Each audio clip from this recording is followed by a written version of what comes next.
All right, Coach, just a general opening statement on welcome to game week. Welcome to game week. It is time for some football. Everybody got to watch a little college football this past weekend, so we've got college football from here on out for the rest of 2024, and Lumberjack football kicks off here in a few days. And so we are tickled to death to get back out there at Homer Bryce in front of the home crowd. Students started today. I expect a big crowd there from them and just get this season cranked up and rolling. Got some great new additions and some new looks on offense, defense, and so I think got a chance to have a really productive, successful season, and we're ready to get started. We talk about getting started. This first opponent, North American, coming out of the NAIA. Talk about who we are welcoming into Homer Bryce on Thursday night. Yeah, I don't know a whole lot about them. Obviously never played them before. It's a university out of the Houston area, and we're focusing mainly on us. We've got a brand new offense that we're installing and a bunch of new players, and so I think that's where a lot of people, I think, make mistakes in week one. They get to thinking about the opponent instead of themselves, and most week one games are decided by which team makes the least amount of mistakes, and it gets just down to fundamentals of football, and so that's where our focus has really been, and where it will stay. So hoping we can get out there Thursday night and execute at a high level on offense, defense, special teams, and come out of that one successful, and so that's where our focus is right now. Turn it over to the media. Coach, first of all, is there anything different about preparing for a Thursday night as opposed to a Saturday game? Well, just wanted to tell you happy Wednesday. Okay. So it is Monday on your watch and everything else and on your iPhone, but it's really Wednesday. So it's just we reset the week schedule, and so we had to get up here early Sunday morning and get a practice in before church because Sunday was Tuesday, and so that's different for us. But other than that, it's the same schedule leading up to the Thursday night game.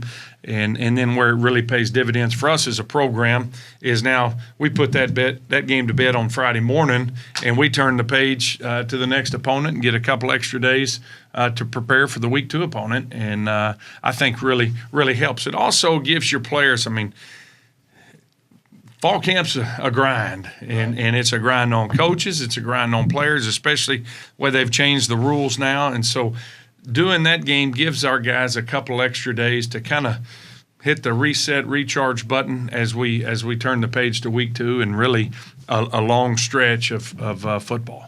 And I know you said you don't know a whole lot about North American, but any player specific that you're kind of looking to slow down?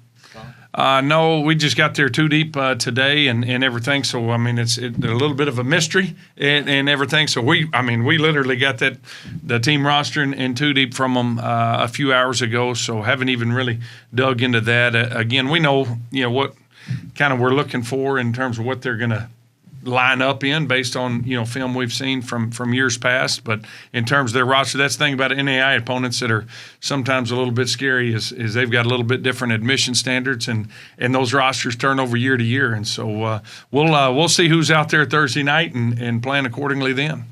How's the quarterback battle coming along? It's been really good. We've had, I think some really good play out of our quarterbacks through fall camp with Dalton McAlay, Sam Vidlak, and Gavin Rutherford, and that thing's that'll be a game day decision, I think. But they've all been very, very successful running the new offense. It's an up-tempo offense. You're going to see us snap the ball pretty quick and grip it and rip it down the field a little bit and a little vertical run game. So it'll be a different, feel, and I think fans will enjoy it. And our kids have sure had a good time with it. But all three of those guys have done a fantastic job leading the offense. So we'll give one of them the ball out there Thursday night and say, go get it.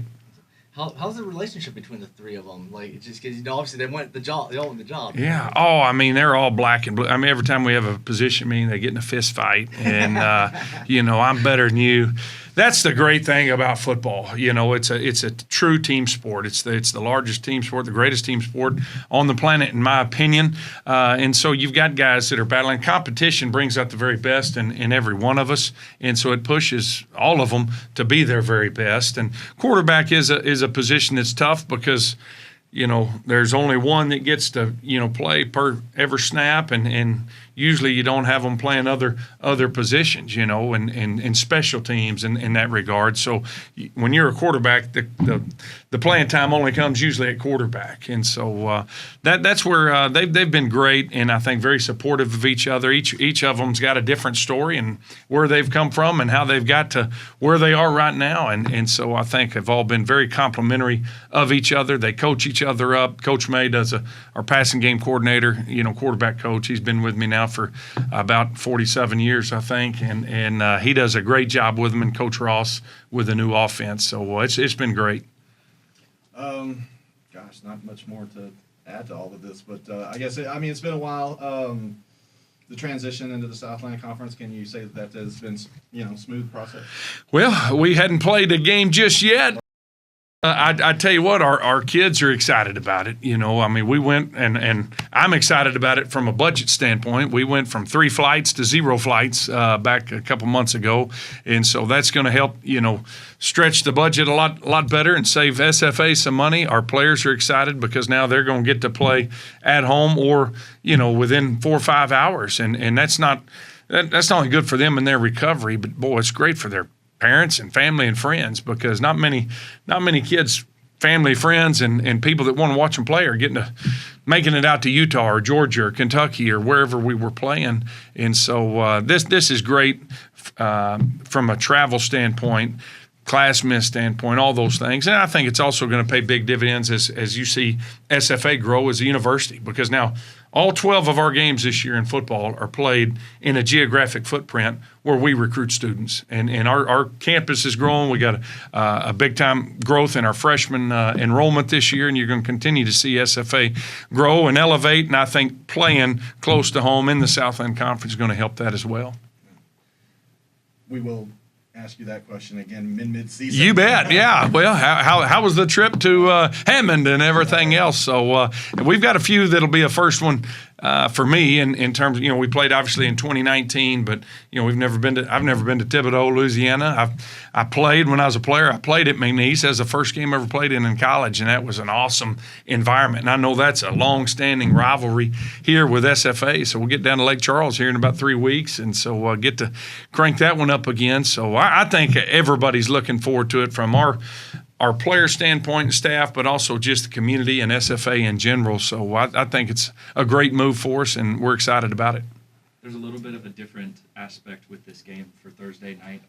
Holler at Homer happening literally right before the game, starting at 6 p.m. You know, freshmen, first 1,000, I think they get their first axe handles, which hopefully they'll be able to grab and then bang on the axe sign. You bet. And I know you have a little bit of a hand in Holler at Homer. So how different is it going to be for that to happen right before the game? And also from a regular fan perspective, is it going to be cool for them to also see this new tradition? Well, it always is. You know, Thursday night before the first Saturday game, it's a chance for me to go out and address the whole freshman class. You've got, you know, 2,000 kids up there and fired up to be here at SFA and teach them some of the traditions and about football. But now I'm going to be, you know, getting the guys through stretch. All right, here we go, punt teams up, and then I got to go run over there and talk to all the freshmen. So I'll be double dipping there during pregame, but I think it'll still be a great experience for them, and it will be hands-on right there once they grab that axe handle. Let's go to banging and make some noise and make it tough on the Stallions of North American University and help root the Lumberjacks on to victory. Thursday night, 7 p.m., home opener versus North American. Coach, football season is back, and I personally can't wait to see it. Thanks for the time. Going to be a fun year. Axe 'em Jacks.